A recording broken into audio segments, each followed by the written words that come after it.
अस्सलाम वालेकुम जी, मेरा नाम वसीम मलिक है। आज तारीख़ है 25 नवंबर 2024 और जब मैं वीडियो रिकॉर्ड कर रहा हूँ वक्त हो रहा है 3:30 बजे का। मामला पाकिस्तान तहरीक इंसाफ के एहतजाज का है और अब तक की होने वाली तफसीलात से आपको आगाह करूँगा। इस वक्त मैं इस्लामाबाद के उस मुकाम पर मौजूद हूँ जहाँ पर इस एहतजाज की कॉल दे रखी गई है, यानी कि डी चौक का ये मुकाम है।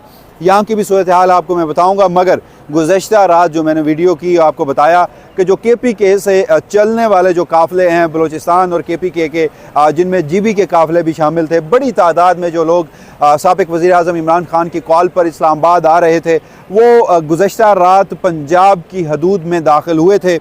अब इतलात ये हैं कि वो इस्लामाबाद की हदूद में फ़ाइनली दाखिल हो चुके हैं और उसके बाद शायद यही वजह है कि इस्टाब्लिशमेंट और हुकूमत की एक घबराने का, परेशान होने का वक्त जो है वो शुरू हो चुका है और इसी घबराहट और परेशानी में अडयाला जेल के दरवाज़े भी खोले गए हैं। साबिक़ वज़ीर-ए-आज़म इमरान खान से कुछ मुलाकातें भी करवाई गई हैं और मुज़ाकरात की जो संजीदा कोशिश है इस्टाब्लिशमेंट और हुकूमत की जानिब से वो शुरू कर दी गई है। तो इस वक्त तक सूरत हाल क्या है और आगे क्या होने जा रहा है, ये तमाम तर जो तफसीलात हैं आपके सामने रख देता हूँ। काफ़िले पंजाब की हदूद से दाखिल होते हुए जिस कदर उन्होंने एक मुज़ाहमत की नई मिसालें कायम की गुज़श्ता रात से अब तक, और वो इस्लामाबाद की हदूद तक पहुँचे हैं। बुशरा बीबी भी ऑन बोर्ड हैं, वो तकारीर कर रही हैं। उन्होंने भी कहा कि वो इमरान खान की रिहाई के बगैर वापस नहीं जाएंगी। तो ये तमाम तर जो सूरत हाल है और फिर मुज़ाकरात की सूरत हाल आपको मैं बताता हूँ, मगर उससे कबल मैं इस वक्त जैसे आपको बता रहा हूँ कि मौजूद हूँ यहाँ पर जो ये डी चौक का मुकाम है और मैं मेरे सामने पीछे आप जो कंटेनर देख रहे हैं, यहाँ की थोड़ी सी सूरत हाल मैं आपको बता देता हूँ कि ये वो मरकज़ी मुकाम है। इससे आगे फिर जो इस्लामाबाद का हसास एरिया है, रेड जोन है, वो शुरू हो जाता है। डी चौक को हर तरफ से मुकम्मल तौर पर बंद कर दिया गया है, कंटेनर्स लगाए गए हैं। मेरे सामने जिना एवेन्यू है और सामने ही तकरीबन 1 किलोमीटर दूर यहाँ पर वो चाइना चौक का मुकाम है, जहाँ पर गुज़श्ता अक्टूबर के एहतजाज में बड़ी मुज़ामत होती रही थी। PTI के कारकुनान उस जानिब थे, फोर्सेस इस जानिब थी, मीडिया और लोग बड़ी तादाद में मौजूद हैं।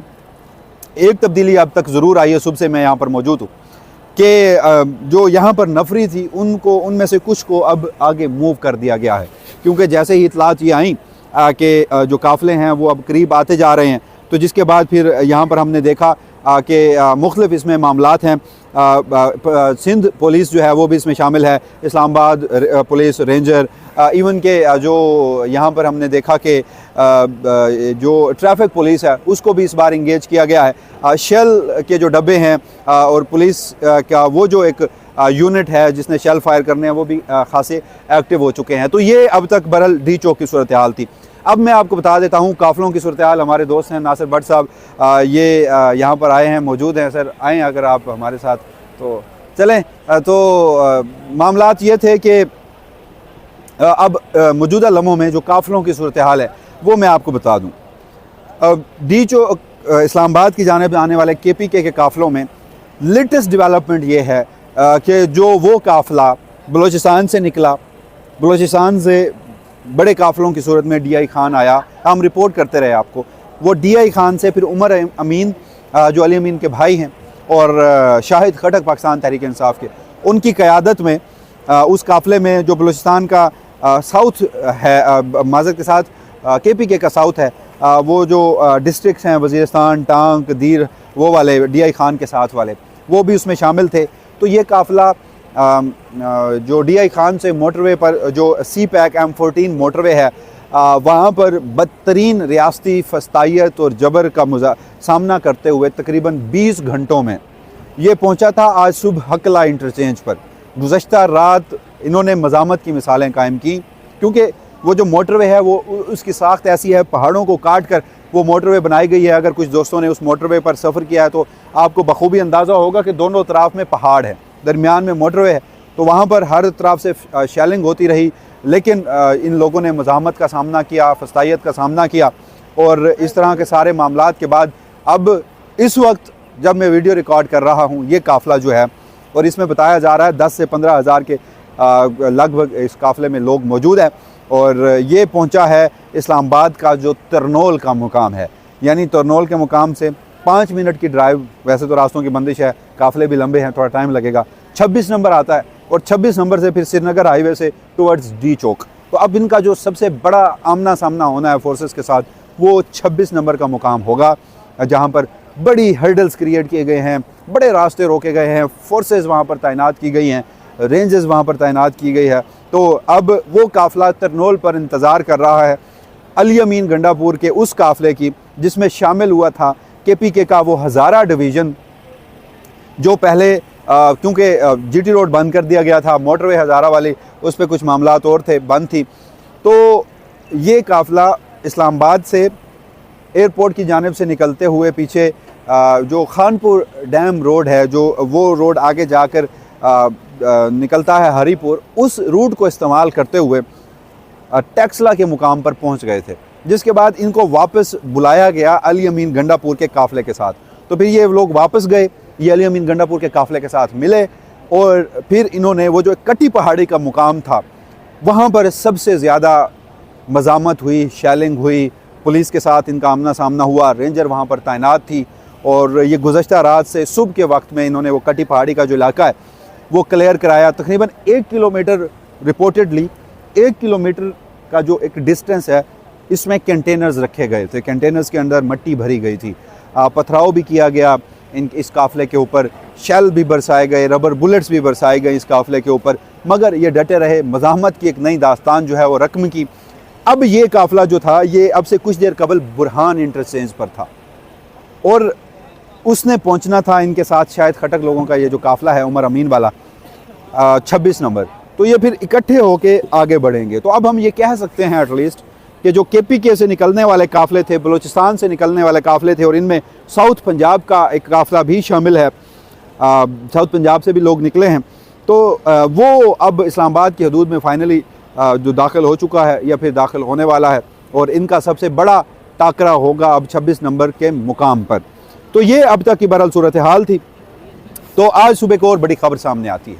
खबर यह है जनाब कि आउट ऑफ नोवेयर आज कोई मुलाकात का दिन भी नहीं था अडयाला जेल में, मगर अडयाला जेल के दरवाजे खुलते हैं। जो बैरिस्टर गौहर हैं, चेयरमैन पाकिस्तान तहरीक इंसाफ, और उनके साथ साथ बैरिस्टर सैफ तर्जमान हैं KP गवर्नमेंट के, तो वो वहाँ पर आते हैं, मुलाकात होती है इमरान खान साहब से। फ़हीम अख्तर मलिक साहब लकीली आप हमारे पास आ गए हैं, ज़रा आइए इन मुज़ाकरात के हवाले से बताइएगा कि जो आज के रोज़ यानी सवाल मुलाकात का दिन भी नहीं है। हाँ, जिस दिन मुलाकात होती है उस दिन भी नहीं मिलने दिया जाता। सर ये क्या हुआ कि out of nowhere Adiala jail के दरवाजे खुले और 2 शख्सियात जाकर PTI से मिली, चेयरमैन PTI से?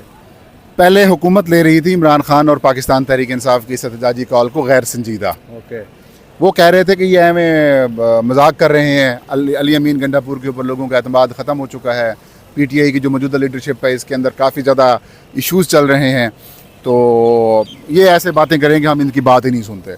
याद होगा जब 21 नवंबर की तारीख गुजर रही थी और इमरान खान ने वो डेडलाइन दी हुई थी, तो उस वक्त तहरीक इंसाफ के रहनुमाओं से राब्ते शाब्ते किए गए थे। तो उससे पहले उन्होंने कहा था कि हमें इमरान खान साहब से मुलाकात की इजाज़त दिलवाई जाए, लेकिन वो मुलाकात नहीं करवाई गई। लेकिन अब अचानक बैरिस्टर गौहर की मुलाकात करवा दी जाती है और इतलात ये हैं कि इमरान खान ने एहतजाज ख़त्म करने का ऐलान नहीं किया और ना ही किसी किस्म की कोई हिदायत दी है। अलबत्ता इतलात ये सामने आ रही हैं कि अब जब PTI के लोग आ चुके हैं और हज़ारों की तादाद में लोग यहाँ पर पंजाब की हदूद में दाखिल हो चुके हैं और वहाँ पर रेजिस्टेंस का मुजाहरा बड़ी ज़ोर शोर के साथ जारी है, तो अब हुकूमत को थोड़ी सी संजीदगी का मुजाहरा करना पड़ रहा है। गौहर खान को भिजवाया गया, कोई पैगाम दिया गया है। अब हो सकता है कि इमरान खान साहब के अलावा जो तहरीक इंसाफ की बाकी मांदा लीडरशिप है उनको अदालतों के ज़रिए रिहाई के लिए हुकूमत जो है वो तैयार हो जाए, और ये अगर हो जाता है तो इमरान खान इस बात को मान जाएंगे और फिर मुज़ाकरात का सिलसिला आगे बढ़ाने के लिए एहतजाजी कॉल जो है वो भी ख़त्म की जा सकती है। अच्छा, ये जो आप खबर दे रहे हैं ये इटसेल्फ अपने आप में एक बहुत बड़ी खबर रखती है। जो पाकिस्तान तहरीक इंसाफ की इमरान खान के अलावा बाकी मानदा मरकज़ी क़यादत इस वक्त पसे ज़िंदान है, वो 9 मई के केसेस में है जी। रियासत 9 मई के मामलात पर इमरान खान से माफ़ी मंगवाना चाहती है। हाँ। इमरान खान ने आज तक माफ़ी नहीं मांगी, और अगर ये मुज़ाकरात आगे बढ़ते हैं तो फिर उन लोगों को रिहा कर दिया जाता है। तो इसका मतलब तो यही हुआ फिर कि अगर ऐसा होगा तो रियासत 9 मई के मामले पर खुद बैक स्टेप कर जाएगी। अल्टीमेटली बैक स्टेप करना है भजन, उनके पास ऑप्शन ही कोई नहीं है। जो मुकदमात बनाए गए हैं क्या किसी कोर्ट ऑफ लॉ में साबित हुए हैं? बिल्कुल भी नहीं हुआ। अब देखें, लोग यहाँ पर आकर ना बड़ी तनकीदें करते हैं, बहुत बात करते हैं आगे पीछे मौलाना फजलुर रहमान के किरदार के ऊपर, देखें हमारी मिलिट्री इस्टेब्लिशमेंट का प्लान क्या था। जैसे आपके हाई कोर्ट्स हैं, जैसे आपकी सुप्रीम कोर्ट्स हैं, वैसे ही पाकिस्तान की आवाम ने मिलिट्री कोर्ट्स देखना थी। एग्जैक्टली।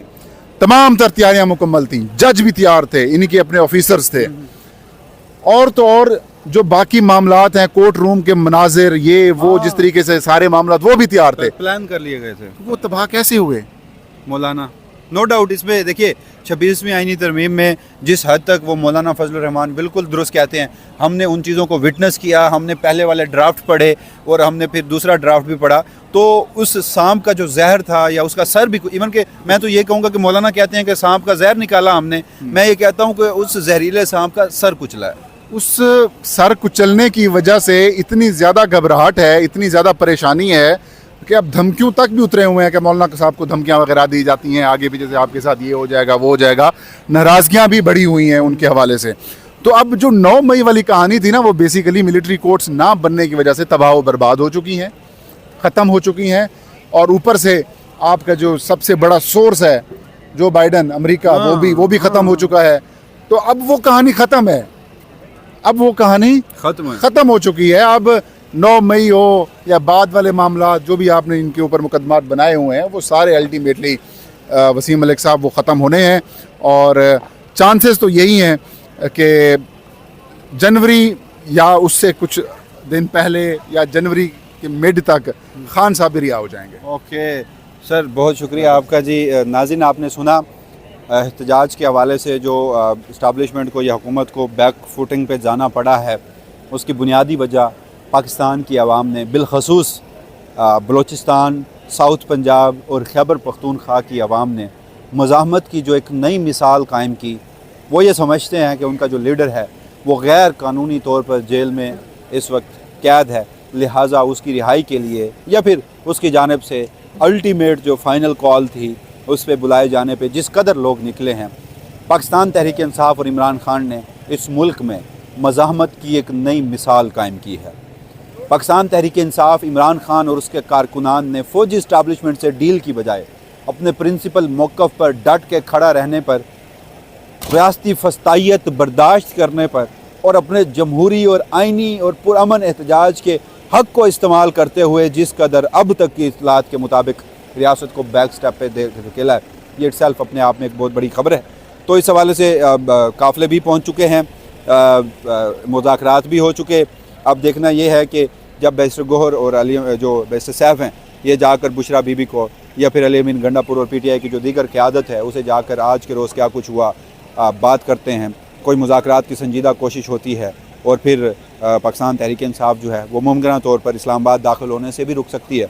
जहाँ इस वक्त मौजूद हैं वहीं पर भी बैठा जा सकता है ताकि मज़ीद 1 या 2 दिन दिए जाएँ। लेकिन इसका जो at the end of the day फ़ैसला करना है इमरान खान ने करना है। बुशरा बीबी भी कह चुकी हैं कि किसी सूरत हम वापस नहीं जाएंगे इमरान खान के बगैर, और इमरान खान भी कह चुके हैं फ़हीम अख्तर मलिक साहब की खबर के मुताबिक कि एहतजाज नहीं रुकेगा। बैरिस्टर गोहर इमरान खान से मुलाकात करने के बाद ये कह चुके हैं कि एहतजाज जारी रहेगा। तो ये अब तक की सूरत हाल है। जैसे ही ये काफ़िले जो हैं वो इस्लामाबाद की हदूद में दाखिल हुए, इस्लामाबाद और रावलपिंडी की जो अवाम है उन्हें भी कॉल दे दी जाएगी, वो भी बाहर निकलेंगे। तो ये अब तक की सूरत हाल है। मामला इंतहाई हसास और इंतहाई अहम मोड में दाखिल हो चुका है। इस हवाले से जो भी फर्दर डेवलपमेंट होंगी वसीम मलिक अपनी सी प्लेटफॉर्म से आपको आगाह रखेगा। तब तक के लिए मुझे दीजिएगा इजाज़त। अल्लाह निगहबान।